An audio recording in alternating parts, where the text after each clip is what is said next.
नमस्कार, आप देख रहे हैं भारत समाचार लाइव और मैं हूं आपके साथ वैशाली। आइए रुक करते हैं आज की खास खबर पर। गोरक्षनाथ बिड तालुका में घाट सावली के पास एक ऊंची पहाड़ी पर एक प्राचीन मंदिर है। इस मंदिर में बहुत से लोग की आस्था है। कई प्राचीन काल से अखंड हरिनाम सप्ताह का आयोजन किया जाता रहा है। अभी पुण्य निर्माण नहीं हुआ था, लेकिन भक्तों और विधायकों और सांसदों के कोष से 4 गुड्डा में 4.5 करोड़ का सभा मंडप बनाया गया है। इसमें भक्तों के लिए आवास, भोजन और सोने की अच्छी सुविधा है। 2 लाख जनता यहां रुक सकती है। एक बड़ा क्षेत्र सुसज्जित किया गया है। यह सप्ताह शनिवार 2 अगस्त 2025 को शुरू हुआ और शाम के कीर्तन के समापन समारोह के साथ समाप्त होगा और 9 अगस्त 2025 को आयोजित किया जाएगा। इस सप्ताह में महाराष्ट्र के प्रसिद्ध कीर्तन गायक शामिल होंगे, जिनमें कीर्तन गायक हरिभक्त परायण निवृत्ति महाराज, इंदुरीकर हरिभक्त परायण, ज्ञानेश्वर महाराज, सांगले हरिभक्त परायण, शंकर महाराज, शिवाले हरिभक्त परायण, सचिन महाराज, ढोले हरिभक्त परायण शामिल है।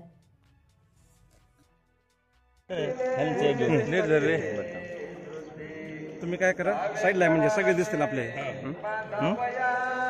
सगळे घ्यायचे का?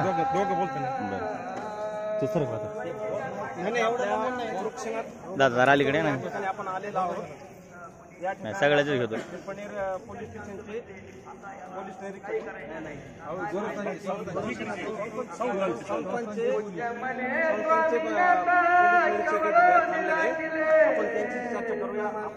तू भरा तिथं ना मोठे लाखो भाविक भक्त आपल्याला या ठिकाणी जाना तुम जो भी बरा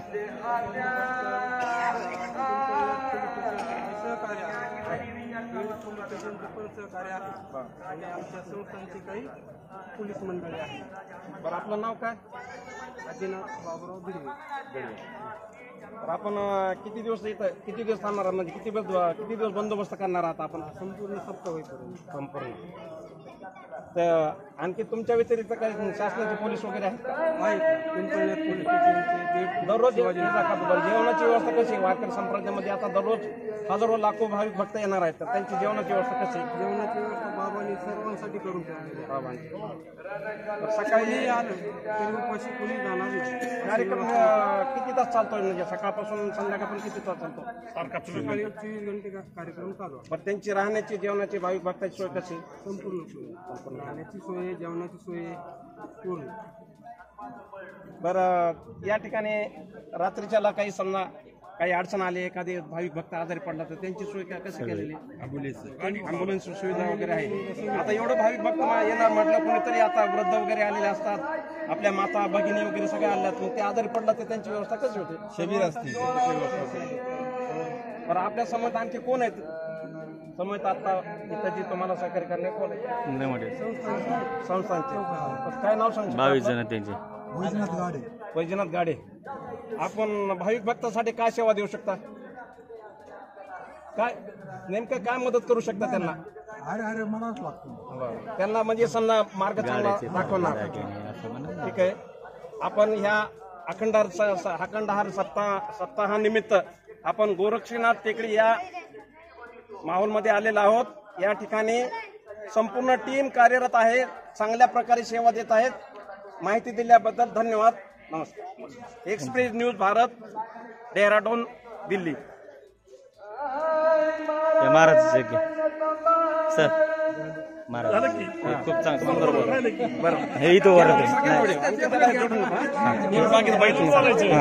चालू करू सर, चालू नाही सगळ्याच घ्या तुम्ही घरी सर, चालू करून द्या, चालू करून द्या, चालूच आहे। आपण गोरक्षनाथ टेकडी घाटसावळी जवळील गोरक्षनाथ टेकडी परिसरातील आपण या ठिकाणी आपण मंदिराच्या परिसरामध्ये आलो आहोत। या ठिकाणी साधू, महंत, वारकरी संप्रदायामध्ये अनेक लोक या अखंड सप्ताहानिमित्त येत असतात। आणि सध्या हा सप्ताह कधीपासून सुरू झालेला आहे? 2 तारीख। तर आपण या ठिकाणी शनिवारपासून साधू, महंत या ठिकाणी आलेले आहेत। आपण त्यांच्याशी चर्चा करूया। आपलं नाव काय? रुस्तम महाराज इंगोले, घाटसावळी। रुस्तम महाराज इंगोले, घाटसावळी। तर ह्या देवस्थानाबद्दल काही माहिती सांगता येईल आपल्याला? सांगतो ना। श्री क्षेत्र गोरक्षनाथ टेकडी गर्भगिरी पर्वत या ठिकाणी नवनाथांनी या ठिकाणी ही टेकडी पूर्ण सोन्याची केलेली आहे। कारण सोन्याचं अस्त्र भरून पूर्ण टेकडी सोन्याची केलेली आहे। आणि हे इकडची माता, ही कारवडीची माता, त्या मातेवर 12 वर्ष यज्ञ चाललाय, तुपाचा यज्ञ चाललाय त्या मातेवर. आणि या ठिकाणी हे सगळं सौंदर्य बघून महादेवाला एक आनंद झाला, महादेव शंकराला. आणि कैलासवरून महादेव या ठिकाणी आले. अरे गोरक्षनाथ हे काय प्रकरण झालं म्हणले. काय नाही म्हणले महाराज, टिकडी पूर्ण सोडून जिंकून टाकली म्हणले. म्हणजे तुम्हाला इथं राहायचंय, इथं राहायचं म्हणले मला इथे ठिकाणी. म्हणून शंकर इथे या ठिकाणी थांबलेत आणि त्यांच्या भेटीला रातच्या 12ला किंवा दुपारच्या 12ला नवनाथ पूर्ण त्याला हे ठिकाणी भेट येतात. म्हणून ही श्री क्षेत्र गोरक्षनाथ टिकडी गरमगिरी पर्वत या ठिकाणचा. या ठिकाणी कोणकोणत्या समाधी घेतल्या? या ठिकाणी पहिले शुद्ध महाराज, 5 समाधी, आता ही 4थी समाधी, आता ही 5वी आता ही महाराज सध्या. तर पहिले शुद्ध महाराज, नंतर माधव महाराज, नंतर साधू महाराज आणि 4थे किसन महाराज. बरं, या समाधीबद्दल इतिहास काय सांगता येईल? प्राचीन इतिहास सांगू ना. या ठिकाणी पहिले जी साधू शुद्ध माधव बाबाजी होते पहिले, हे भिक्षा जवळच मागायचे, कुठं काय कोणी गावात फिरत नव्हती. आणि त्याच्यानंतर मग साधू बाबा दुनकडून या ठिकाणी आले. दुनकडूचे साधू महाराज. आणि ते या ठिकाणी आल्यानंतर त्यांना थोडासा बोध झाला नाताचा, किंवा तुम्ही इथं थांबता का? थांबतो म्हणजे काय अडचण नाही. मग ते इथं थांबल्यामुळं मग त्यांची झोपडी बघायची.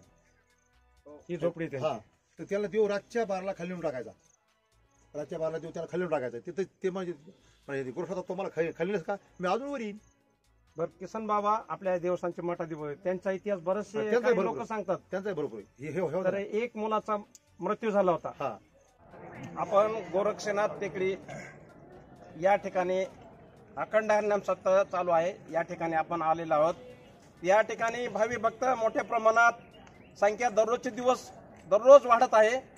तर ह्यांची जी अखंड हरिनाम सप्ताहाचे जे संयोजक आहेत तर त्यांच्याशी आपण बातचीत करूया. आपलं नाव काय? माझं नाव दशरथ गंगावणे. दशरथ गंगावणे. किती वर्षापासून आपण सेवा करता इथं? मी गेले 15 वर्षापासून या ठिकाणी सेवा करतो. 15 वर्षापासून. आणि 4-5 वर्षापासून पाहिजे असा वेळ मी संस्थानला देऊन सेवा करतो. बरं, हा अखंड सप्ताह किती वर्षापासून चालू आहे?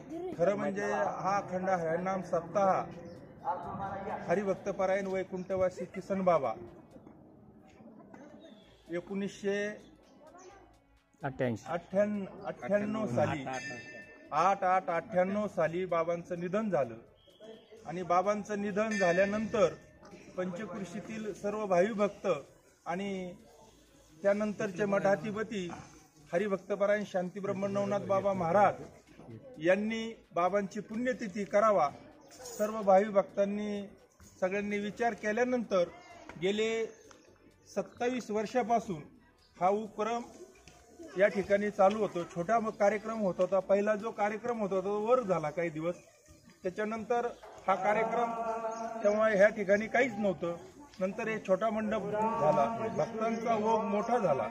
ज्यावेळेस 2-3 हजार लोक येत होते कीर्तनासाठी, परंतु आता पाहिल्यानंतर फार ओघ झाला आणि भक्तमंडळ खूप वाढलं.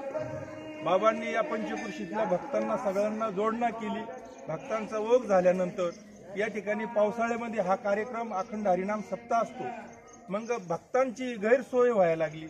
त्यानंतर बाबांनी या पंचकृषीतील सगळ्या भावी भक्तांना, गावकऱ्यांना बोलून घेतलं की या पावसाळ्याची अडचण आहे अखंड हरिनाम सप्ताहामध्ये. हे सगळं बोलून घेणे